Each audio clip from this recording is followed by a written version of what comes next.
আমি অতি আনন্দিত, আমি সুখী আৰু আটাইতকৈ ডাঙৰ কথাটো হৈছে কি আমি ভাবিছিলোঁ এজনে দিব আৰু এনেকুৱা আমাৰ এটা কনচেপশ্যন আছিলে যে নাই আমাৰ এজনে মন্ত্ৰী পাম চাগে এনেকুৱা হ'ব, কিন্তু মাননীয় মুখ্যমন্ত্ৰীৰ যিটো মৰম যিটো যে ইদানিংকালি আমি দেখা পাইছোঁ যে বৰাকৰ ডেভেলপমেণ্ট বৰাকখনক যাতে আগবাঢ়ি লৈ যোৱাৰ কাৰণে তেওঁৰ যিটো এটা মানসিকতা এই কথাৰ যোগেদি আমি গম পালোঁ। আমি ধন্যবাদ জনাইছোঁ যে মাননীয় মুখ্যমন্ত্ৰী দুজনকে মন্ত্ৰী দিলে আৰু তাৰ কাৰণে গোটেই অসমত তাৰ এটা প্ৰভাৱ পৰিব। আৰু দুইলি কথাটো হৈছে কি বৰাক ব্ৰহ্মপুত্ৰ পাহাৰ ভৈয়াম গোটেই যাতে অসমৰ যাতে উন্নয়ন হয়, অসমখন যাতে আগবাঢ়ি যায়, এইটো আমি বিশ্বাস কৰোঁ যে মাননীয় মুখ্যমন্ত্ৰীৰ নেতৃত্বত এই কামটো হ'বলৈ গৈ আছে। যেনেকুৱা অসমখন আগবাঢ়িছে নিশ্চয় অসমখন আমাৰ পাঁচখন নহয় তাতকৈ আৰু আগলৈ যাতে গুচি যায়, এইটোৱে আমি আশা ব্যক্ত কৰিছোঁ।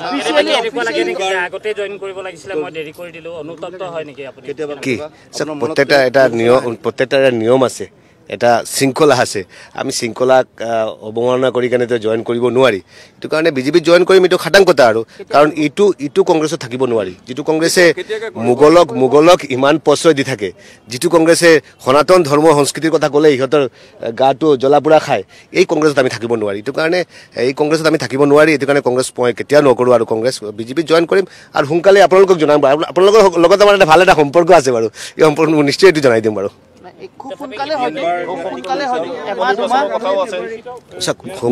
সোনকালে কথাটো আপুনি যিটো কৈছে যে 1 মাহ 2 মাহ সোনকালে কথাটো মানে অৰ্থটো এইটো ওলায় আৰু 1 মাহ 2 মাহ এনেকুৱা ওলায়। তথাপি মই একদম স্পেচিফিক ডেটটো ক'ব নোৱাৰি, কিন্তু নিশ্চয় আপোনালোকৰ লগত আমাৰ এটা ভাল সম্পৰ্ক আছে।